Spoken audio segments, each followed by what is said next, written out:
Glitch never misses with their series, and they made a great call when they decided to make their first 2D animated project with such a creative team behind it. Knights of Guinevere has amassed thousands upon thousands of views since it released a few weeks ago, and it deserves the hype. The story is excellent and the characters are beloved, but the attention to detail is even better. You can really tell how much time and effort went into the pilot when you slow down to look for the fine details, which is what we'll do in today's video. So without further ado, here are 12 things you might have missed in the first episode. Number 1. Machines run on organic blood. In most sci-fi stories where technology blurs the line between synthetic and human, characters like Guinevere and her fellow machines often run off typical machine products, or entirely new substances created specifically for them. Knights of Guinevere takes a different direction, as the substance that powers some of these machines is organic blood from living creatures. One of the biggest indicators of this is when Sir Arthur chases Gwen, Frankie, and Andy through the labs. He's so large that he almost crushes them until Gwen takes him down in 5 seconds flat. All she leaves behind is a pool of blood and his powered-down body. Number 2. Blue contamination. While humans have found a way to power machines with their blood, they have also contaminated themselves with a mysterious blue substance. Throughout the pilot, we see the same blue liquid that comes out of Gwen in the opening scene popping up all over the place. It's in Sparky's spit, coughed up by another man in the streets, and implied to be a contagious illness by the way Andy puts on a mask. Whatever the contamination is, humans have learned to live with it, but it could have serious if not deadly consequences. Number 3. Olivia parallels Guinevere. In the opening sequence for the pilot, we receive a narration that tells us of a princess who lives inside a tower that she is desperate to escape from. She mentions needing knights to rescue her, hence the name of the series and the plot moving forward. The scene placement and the camera angle initially make it seem like the princess is Olivia, as she is the heir to Park Planet. Of course, when her father shows her the theme park, she acts as if she is indifferent. It doesn't seem like Olivia wants to control Park Planet, so Guinevere becomes the face of the park. She's the princess referenced in the narrative, and she's so desperate to escape her duties that she jumps from the balcony of the tower. Number 4. Olivia's mother. At the beginning of the episode, we meet Olivia at a young age. She seems at least as young as Frankie and Andy when we first meet them, but she lacks their childlike demeanor. When her father, Orville, shows her the theme park for the first time, she doesn't smile or show much excitement. Instead, she's more concerned with taking Guinevere back and continuing her experiments. Her experiments appear ruthless. She pulls Guinevere by her internal components and seems responsible for her disassembled state. We obviously need to question what made Olivia so mature and detached at a young age, and the answer is in the pilot. In the tower, there's a portrait torn apart that might depict Olivia's missing mother. Later, Orville says he made the park to make up for what happened. That's a somewhat vague statement, but I think Olivia might have lost her mother, which could have contributed to her gradual decline. Number 5. 2 potential knights. The opening narration mentions that the princess desperately wants to escape her tower but can't because of the many things guarding it. Therefore, her only hope would be the knights who come to rescue her, aka the Knights of Guinevere. Clearly, Andy and Frankie represent knights in the way they rescue and repair the damaged Gwen unit. But there are other knights scattered throughout the pilot who may have a bigger role later on. One of them is Sir Arthur, the giant robotic guard who chases the intruding trio through the labs. The others remain in Olivia's bedroom, represented by the Sun and Moon. The Sun Knight has an organic right arm and the Moon Knight shuts down.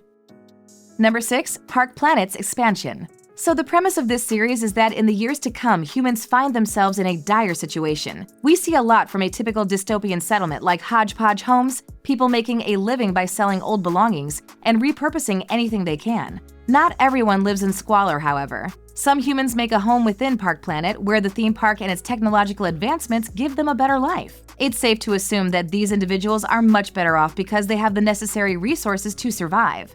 Park Planet is also not tied to a single location, as there are posters and signs throughout the pilot that indicate the park's expansion to other planets, allowing its monopoly and franchise to grow. Number 7. Childhood experience repeats.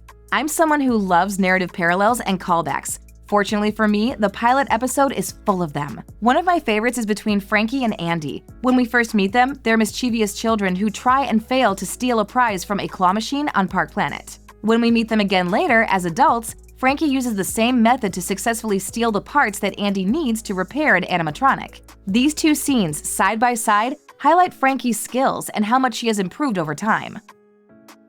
Number 8. Error Code X3F. The main conflict of the pilot revolves around Frankie and Andy as they transport their broken Guinevere unit through the labs to obtain the help she needs for repair. They're risking their lives to do this, but their mysterious Guinevere unit is unlike any model they've heard of so far. I'm sure their curiosity got the better of them at some point because they saw the dangerous task through and got Guinevere's repairs underway. When she reboots, an error code pops up on her screen. It reads error code X3F. This is an actual error message that often indicates metadata corruption. Number 9. Orville's Blue Beauty Mark. I mentioned a potential contamination or disease earlier in the video. The evidence for the disease comes from the people living below Park Planet, as we can see a blue substance in their spit, blood, and mucus. Whatever it is also contagious, which could easily lead to an epidemic in such an unstable environment. As Park Planet hires people from the Undercity, the sickness could infect the healthier population too, and it might already have. When we see Olivia's father, Orville, he has a beauty mark on his face, a blue beauty mark. Strange, right? It's possible he has the infection.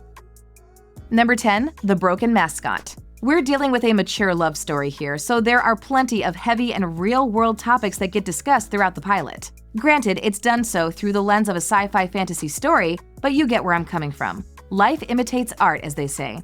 One reoccurring question throughout the pilot regards the broken Guinevere and what to do with her. Morally, the correct option is to repair her and set her free, but in a world like theirs, many of the humans, like Sparky, want to sell her parts to the highest bidder. The big corporations like Park Planet make it hard for people like him to survive. So he does what he has to without looking back. We'll most definitely see more examples of moral obligation versus survival as the series continues.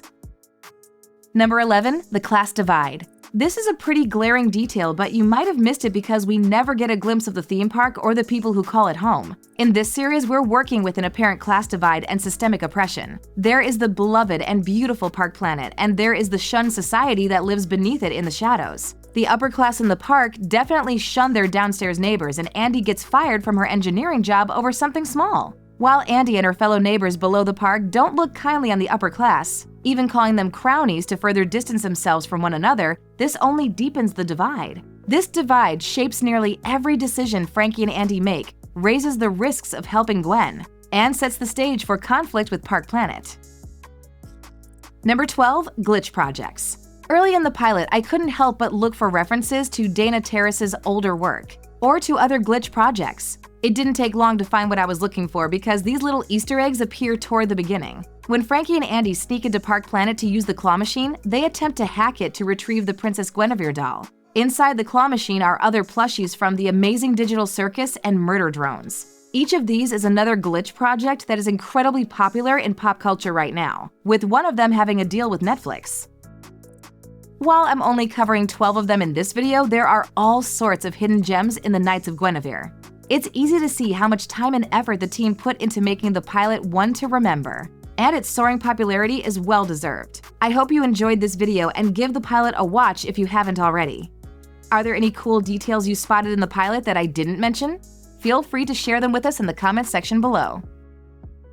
Thanks for watching. If you enjoyed this video, hit that like button, subscribe to our channel, and turn on notifications to stay updated on our uploads.